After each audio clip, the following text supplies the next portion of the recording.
नमस्कार दोस्तों, आपका बहुत बहुत स्वागत है हमारे YouTube चैनल कितास कोचिंग में।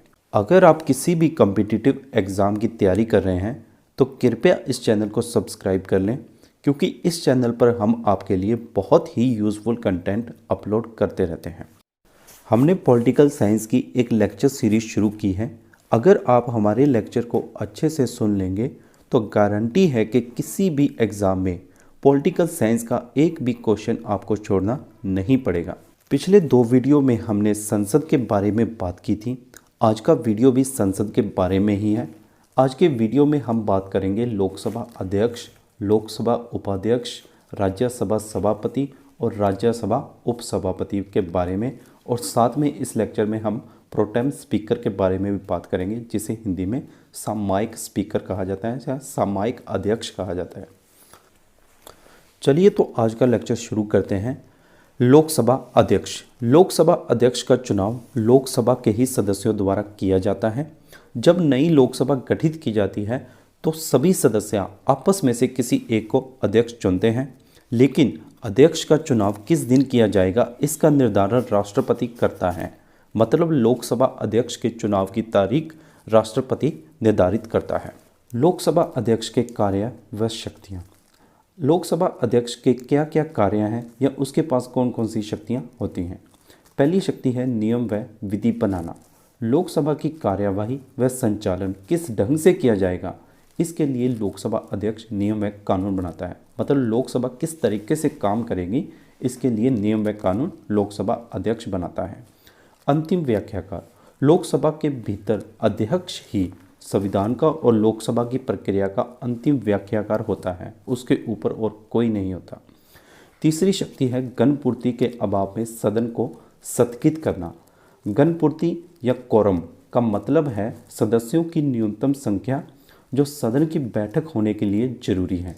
ये न्यूनतम संख्या सदन की संख्या का 10वां भाग होता है।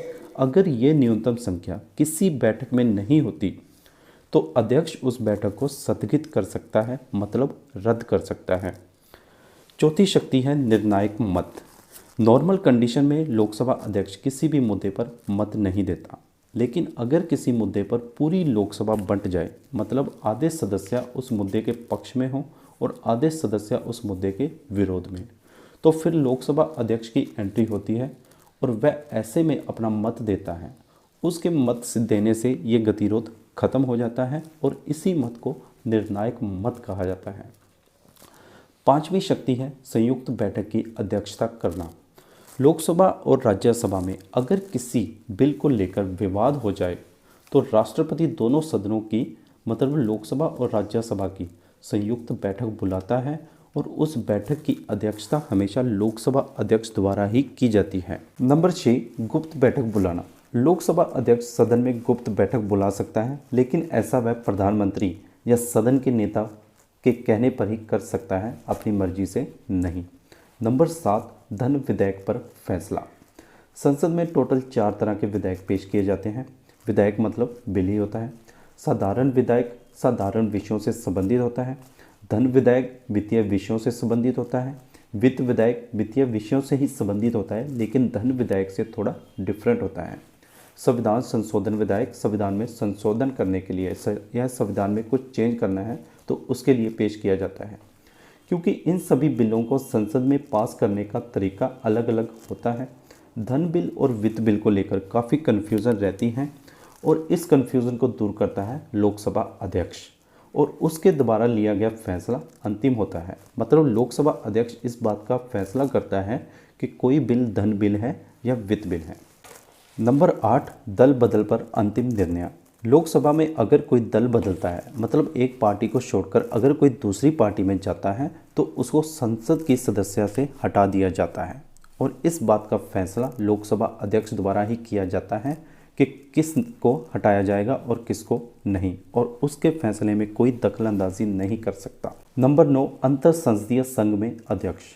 लोकसभा अध्यक्ष अंतर संसदीय संघ के भारतीय संसदीय समूह के पदेन अध्यक्ष के रूप में काम करता है। नंबर 10, संसदीय समितियों के सभापति नियुक्त करना। संसद का कार्य बहुत ही जटिल और मुश्किल होता है। इसके कार्य को आसान बनाने के लिए कुछ संसदीय समितियां बनाई जाती हैं। इन समितियों के जो सभापति या अध्यक्ष होते हैं उनकी नियुक्ति लोकसभा अध्यक्ष द्वारा की जाती है। हटाना, लोकसभा के अध्यक्ष को कैसे हटाया जा सकता है? वैसे तो लोकसभा अध्यक्ष लोकसभा के जीवन काल तक, मतलब जब तक लोकसभा भंग नहीं होती, मतलब खत्म नहीं होती, तब तक अध्यक्ष रहता है।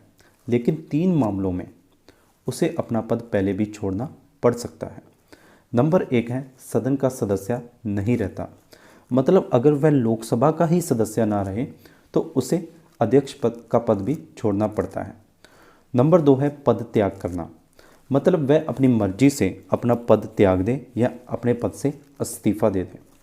नंबर 3 विशेष बहुमत द्वारा संकल्प पारित कर। विशेष बहुमत का मतलब होता है लोकसभा में तत्कालीन, मतलब उस समय उपस्थित सदस्यों का 2/3 बहुमत, मतलब जो सदस्य उस समय उपस्थित हैं या लोकसभा में शामिल हैं उनका 2/3 बहुमत।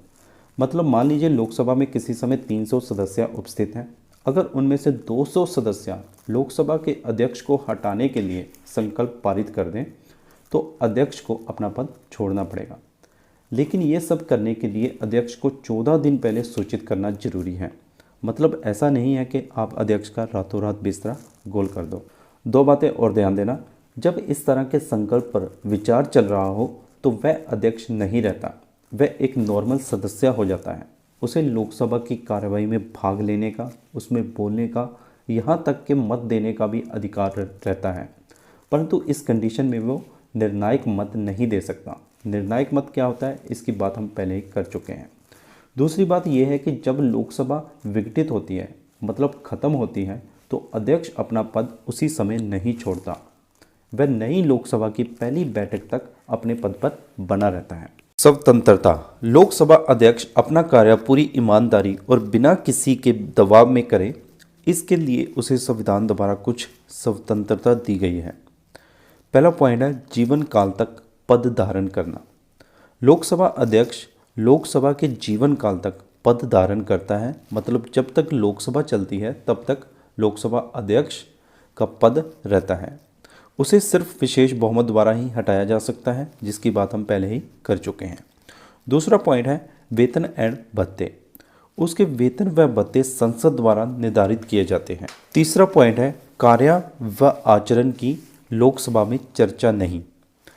उसके द्वारा किए गए कार्यों की या उसके आचरण की ना तो लोकसभा में चर्चा की जा सकती है और ना ही उसकी कोई आलोचना कर सकता है।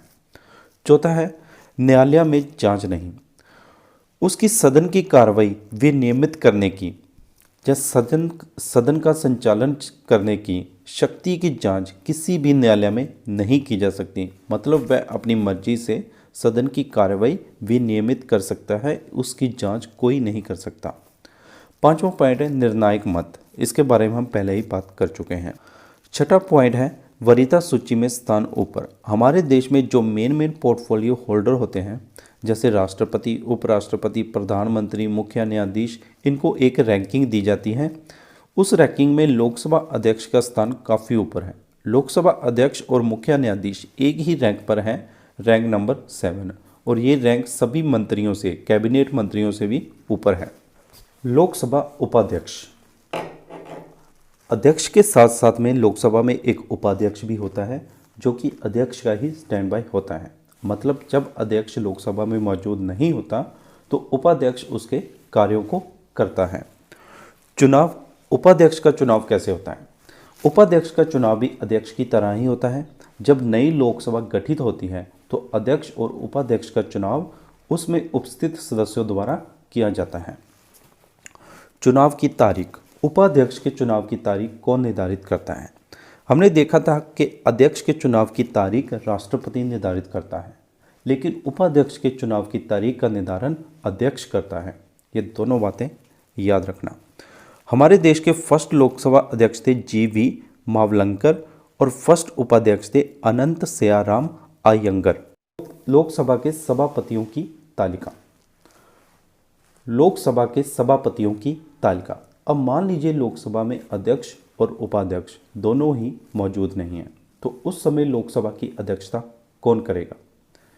इसके लिए क्या किया जाता है? इसके लिए लोकसभा अध्यक्ष लोकसभा में से 10 सदस्यों को सभापति तालिका के लिए नामांकित करता है। इन 10 में से कोई भी एक जब अध्यक्ष और उपाध्यक्ष लोकसभा में मौजूद नहीं होता तो लोकसभा की अध्यक्षता करता है। उस समय उसे लोकसभा अध्यक्ष की सभी शक्तियां प्राप्त हो जाती हैं। सामयिक अध्यक्ष या प्रोटेम स्पीकर। जब नई लोकसभा गठित की जाती है उस समय राष्ट्रपति किसी एक सदस्य को लोकसभा में से किसी एक सदस्य को सामयिक अध्यक्ष या प्रोटेम स्पीकर नियुक्त करता है। राष्ट्रपति इस अध्यक्ष को खुद शपथ दिलाता है।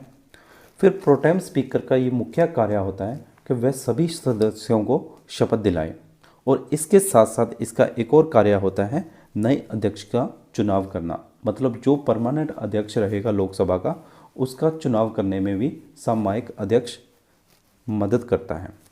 सभापति। लोकसभा में जैसे अध्यक्ष होता है जो कि लोकसभा का संचालन करता है, वैसे ही राज्यसभा का संचालन या राज्यसभा की कार्रवाई के लिए सभापति जिम्मेवार होता है। हमारे देश का उपराष्ट्रपति ही राज्यसभा का सभापति होता है। राज्यसभा के सभापति का चुनाव या उपराष्ट्रपति का चुनाव कैसे होता है इसकी बात हम बाद में करेंगे। राज्यसभा सभापति को वह सारी शक्तियां प्राप्त होती हैं राज्यसभा के रिगार्डिंग जो लोकसभा अध्यक्ष को लोकसभा के रिगार्डिंग प्राप्त होती हैं, और राज्यसभा सभापति को हटाने का तरीका भी वही है जो लोकसभा अध्यक्ष को हटाने का था। लेकिन दो शक्तियां ऐसी हैं जो सिर्फ लोकसभा अध्यक्ष को ही प्राप्त होती हैं। पहली शक्ति है धन विधेयक पर फैसला करना और दूसरी होती है संयुक्त बैठक की अध्यक्षता करना। ये दो शक्तियां सिर्फ लोकसभा अध्यक्ष को ही प्राप्त होती हैं, राज्यसभा सभापति को प्राप्त नहीं होती। लोकसभा अध्यक्ष और राज्यसभा सभापति में एक और डिफरेंस ये होता है कि लोकसभा अध्यक्ष लोकसभा का सदस्य होता है लेकिन राज्यसभा सभापति राज्यसभा का सदस्य नहीं होता। लोकसभा में जैसे अध्यक्ष का स्टैंड बाय उपाध्यक्ष होता है जो अध्यक्ष की गैर मौजूदगी में उसके कार्यों को करता है, वैसे ही राज्यसभा में उपसभापति होता है जो कि सभापति की गैर मौजूदगी में राज्यसभा का कार्यभार संभालता है। लेकिन हमने देखा कि राज्यसभा सभापति राज्यसभा का सदस्य नहीं होता लेकिन उपसभापति राज्यसभा का सदस्य होता है। राज्यसभा उपसभापतियों की तालिका। लोकसभा की तरह ही राज्यसभा में भी सभापति राज्यसभा के सदस्यों में से उपसभापतियों की तालिका को नामांकित करता है जो सभापति और उपसभापति की गैर मौजूदगी में उनका कार्य करते हैं। आज के लेक्चर को हम यहीं पे समाप्त करते हैं।